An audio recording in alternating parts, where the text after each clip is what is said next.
السلام علیکم ورحمۃ اللہ وبرکاتہ۔ نحمده ونصلی علی رسوله الکریم، اما بعد، اعوذ باللہ من الشیطان الرجیم، بسم اللہ الرحمن الرحیم۔ سیرت النبی صلی اللہ علیہ وسلم، باب نمبر 16۔ آج کا عنوان ہے پہلی وحی۔ انہوں نے آتے ہی کہا اقرأ، یعنی پڑھیے۔ آپ نے فرمایا میں نہیں پڑھ سکتا، یعنی میں پڑھا لکھا نہیں۔ اس پر جبرائیل علیہ السلام نے آپ کو سینے سے لگا کر پھینچا۔ آپ فرماتے ہیں انہوں نے مجھے اس زور سے پھینچا کہ مجھے موت کا گمان ہوا۔ اس کے بعد انہوں نے مجھے چھوڑ دیا، پھر کہا پڑھیے، یعنی جو میں کہوں وہ پڑھیے۔ اس پر آپ نے فرمایا میں کیا پڑھوں؟ تب جبرائیل علیہ السلام نے سورۃ العلق کی یہ آیت پڑھی۔ ترجمہ: اے پیغمبر صلی اللہ علیہ وسلم، آپ پر جو قرآن نازل ہوا کرے گا اپنے رب کا نام لے کر پڑھا کیجئے، یعنی جب پڑھیں بسم اللہ الرحمن الرحیم کہہ کر پڑھا کیجئے۔ جس نے مخلوقات کو پیدا کیا، جس نے انسان کو خون کے لوتھڑے سے پیدا کیا، آپ قرآن پڑھا کیجئے، اور آپ کا رب بڑا کریم ہے، جو چاہتا ہے عطا کرتا ہے، اور ایسا ہے جس نے لکھے پڑھوں کو قلم سے تعلیم دی اور عام طور پر انسانوں کو دوسرے ذریعوں سے ان چیزوں کی تعلیم دی جن کو وہ نہیں جانتا تھا۔ آپ فرماتے ہیں میں نے ان آیاتوں کو اس طرح پڑھ دیا، جس کے بعد وہ فرشتہ میرے پاس سے چلا گیا۔ ایسا لگتا تھا گویا میرے دل میں ایک تحریر لکھ دی گئی ہو، یعنی یہ کلمات مجھے زبانی یاد ہو گئے۔ اس کے بعد آپ گھر تشریف لائے۔ بعض روایات میں آتا ہے کہ جبرائیل علیہ السلام جب غار میں آئے تو پہلے انہوں نے یہ الفاظ کہے تھے، اے محمد، آپ اللہ کے رسول ہیں اور میں جبرائیل ہوں۔ آپ کے گھر تشریف آوری سے پہلے سیدہ خدیجہ رضی اللہ تعالی عنہا نے حسب معمول آپ کے لیے کھانا تیار کر کے ایک شخص کے ہاتھ آپ کے پاس بھجوا دیا تھا، مگر اس شخص کو آپ غار میں نظر نہ آئے۔ اس شخص نے واپس آ کر یہ بات سیدہ خدیجہ رضی اللہ تعالی عنہا کو بتائی۔ انہوں نے آپ کی تلاش میں آپ کے عزیز و قارب کے گھر آدمی بھیجے، مگر آپ وہاں بھی نہ ملے۔ اس لیے سیدہ خدیجہ رضی اللہ تعالی عنہا پریشان ہو گئیں۔ وہ ابھی تک اس پریشانی میں تھی کہ آپ تشریف لے آئے۔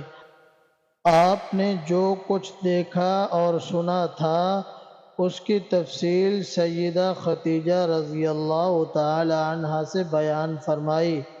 حضرت جبرائیل کا یہ جملہ بھی بتایا کہ اے محمد، آپ اللہ کے رسول ہیں۔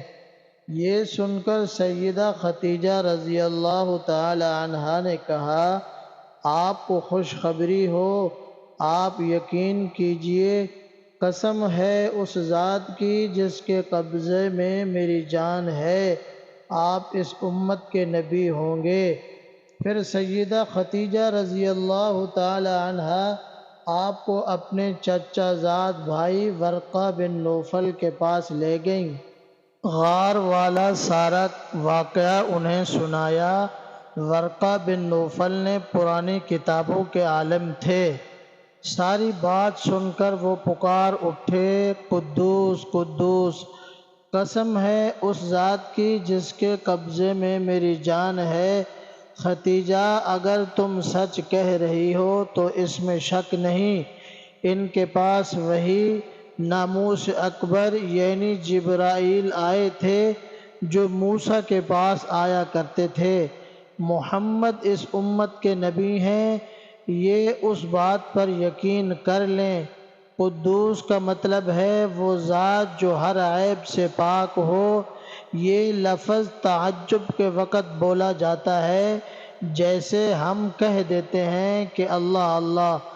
ورقہ بن نوفل کو جبرائیل کا نام سن کر حیرت اس لیے ہوئی تھی کہ عرب کے دوسرے شہروں میں لوگوں نے یہ نام سنا بھی نہیں تھا۔ یہ بھی کہا جاتا ہے کہ ورقہ بن نوفل نے آپ کے سر کو بوسہ دیا تھا اور پھر کہا تھا کاش میں اس وقت تک زندہ رہتا جب آپ لوگوں کو اللہ تعالیٰ کی طرف دعوت دیں گے، میں آپ کی مدد کرتا، اس عظیم کام میں بڑھ چڑھ کر حصہ لیتا۔ کاش میں اس وقت تک زندہ رہوں جب آپ کی قوم آپ کو جھٹلائے گی، آپ کو تکلیف پہنچائے گی، آپ کے ساتھ جنگیں لڑی جائیں گی اور آپ کو یہاں سے نکال دیا جائے گا۔ اگر میں اس وقت تک زندہ رہا تو آپ کا ساتھ دوں گا، اللہ کے دین کی حمایت کروں گا۔ آپ یہ سن کر حیران ہوئے اور فرمایا میری قوم مجھے وطن سے نکال دے گی؟ جواب میں ورقہ نے کہا ہاں، اس لیے کہ جو چیز آپ لے کر آئے ہیں اسے لے کر جو بھی آیا اس پر ظلم ڈھائے گئے۔ اگر میں نے وہ زمانہ پایا تو میں ضرور آپ کی پوری مدد کروں گا۔ ورقہ نے حضرت خدیجہ رضی اللہ تعالی عنہا سے یہ بھی کہا تمہارے خاوند بے شک سچے ہیں، در حقیقت یہ باتیں نبوت کی ابتدا ہیں۔ یہ اس امت کے نبی ہیں، لیکن اس کے کچھ ہی مدت بعد ورقہ بن نوفل کا انتقال ہو گیا۔ انہیں حجون کے مقام پر دفن کیا گیا۔ چونکہ انہوں نے آپ کی تصدیق کی تھی، اس لیے نبی کریم صلی اللہ علیہ وسلم نے ان کے بارے میں فرمایا ہے میں نے ورقہ کو جنت میں دیکھا ہے۔ ان کے جسم پر سرخ لباس تھا۔ ورقہ سے ملاقات کے بعد آپ گھر تشریف لے آئے۔ اس کے بعد ایک مدت تک جبرائیل علیہ السلام آپ کے سامنے نہیں آئے۔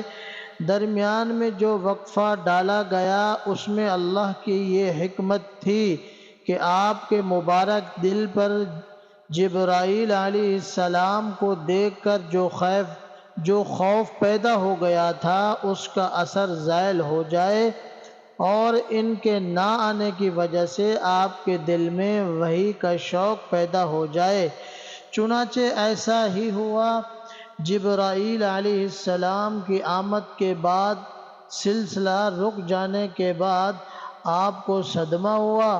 کئی بار آپ پہاڑوں کی چوٹیوں پر چڑھ گئے تاکہ خود کو وہاں سے گرا کر ختم کر دیں، لیکن جب بھی آپ ایسا کرنے کی کوشش کرتے جبرائیل علیہ السلام آپ کو پکارتے اے محمد، آپ حقیقت میں اللہ تعالیٰ کے رسول ہیں۔